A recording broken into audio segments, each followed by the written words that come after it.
Hello YouTube, my name is Stanley. I'm with RC Tank Legion, and today's segment is about RC tanks and how to upgrade your RC tank. Okay, so we have already upgraded the tank with a good steel gearbox.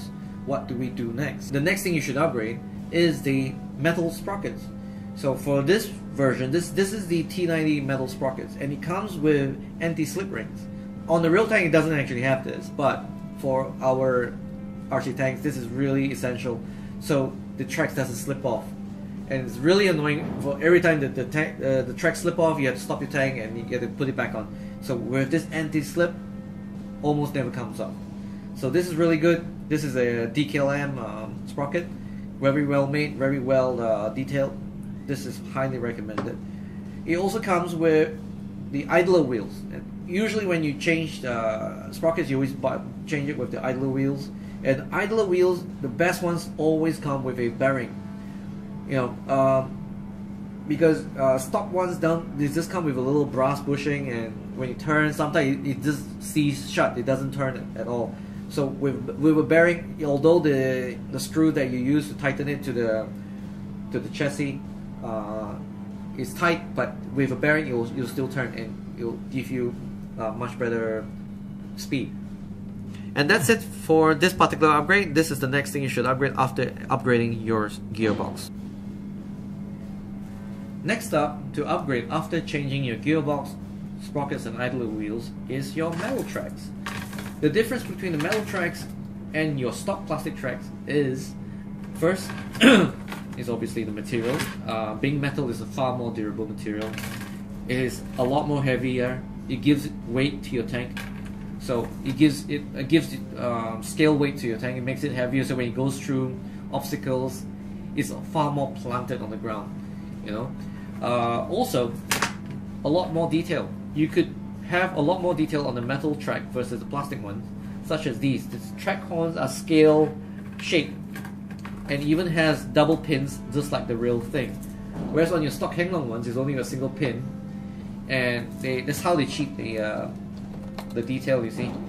And with high quality metal ones, the details are far sharper, and the material used are far stronger. I've seen the cheaper quality ones under normal wear and tear, it breaks. Whereas with high quality ones that I've been using for so long, I had never one failed on me just yet. So it's very it's worth the money to invest in a good quality metal track. Not all metal tracks are the same, and do have shop outside, you know, check them out before you commit to buying one, because it is quite a bit of an investment. Usually metal tracks do cost almost as much as your tank, so it is worth the money, and it adds a big realism to your tank as well. So we've covered the gearbox, this metal sprockets and idler wheels, metal tracks, and now something that people always forget after changing all that is that axle support bearings. Axle support bearings help to hold your axle in place, because right now you have a lot of stress pulling all that metal tracks, pulling through all that torque up and downhill, going through obstacles.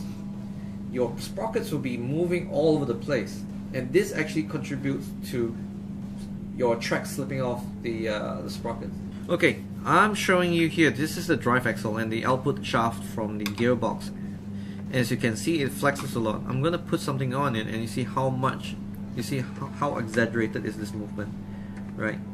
With all this kind of flex, there's a lot of wobble in the system, and you want to eliminate that. So if you want your gearbox to have a very smooth output, you want to eliminate this. So what we have here is this is called the drive axle support. This is meant for another tank. This is not the Challenger 2. This is for the T90. This is sold by Henglong, and we have this in stock. And then this is a universal one where it will fit most tanks, but this doesn't come with a bearing. This comes with a bronze bushing. It kind of looks like this. On most tanks, of course, this that has a different gearbox housing. You could drill the two holes, and then you bolt this on, and you hold it really solidly in place, and eliminate this kind of wobble, as you can see here.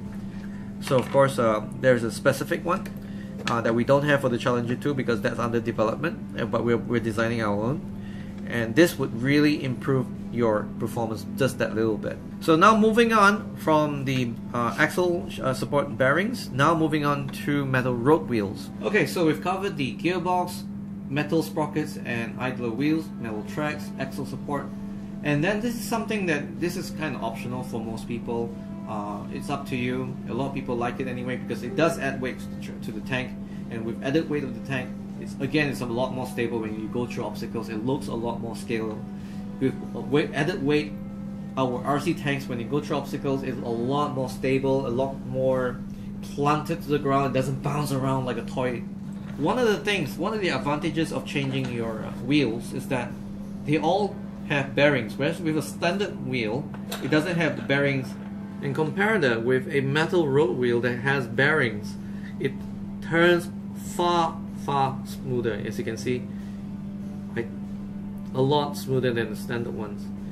And usually when you have upgraded metal wheels, it's not just heavy, you also need the stiffness of the metal suspension arm. So usually if you want to change metal road wheels, go for the metal arm suspension upgrade as well.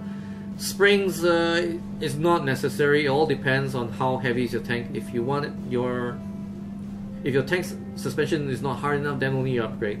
But you know, the most important is your wheels.